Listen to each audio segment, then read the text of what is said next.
In this solemn hour it is a consolation to recall and to dwell upon our repeated efforts for peace.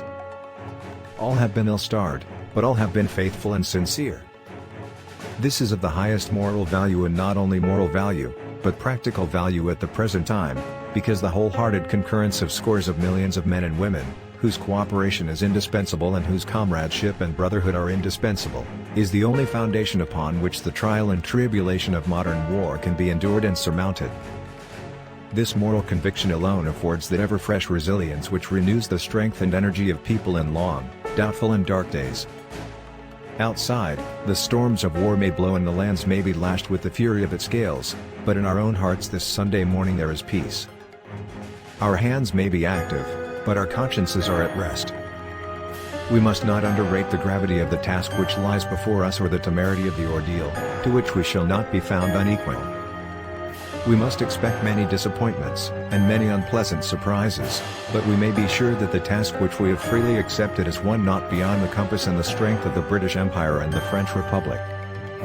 The Prime Minister said it was a sad day, and that is indeed true, but at the present time there is another note which may be present, and that is a feeling of thankfulness that, if these great trials were to come upon our island, there is a generation of Britons here now ready to prove itself not unworthy of the days of yore and not unworthy of those great men, the fathers of our land, who laid the foundations of our laws and shaped the greatness of our country.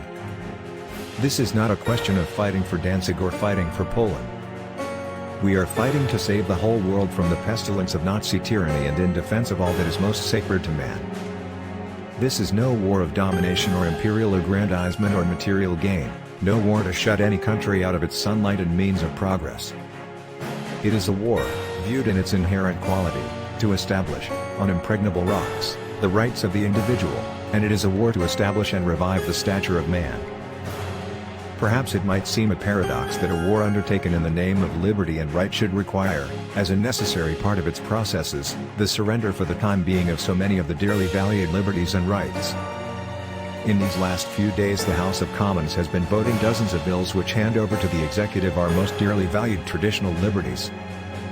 We are sure that these liberties will be in hands which will not abuse them, which will use them for no class or party interests, which will cherish and guard them, and we look forward to the day, surely and confidently we look forward to the day, when our liberties and rights will be restored to us, and when we shall be able to share them with the peoples to whom such blessings are unknown.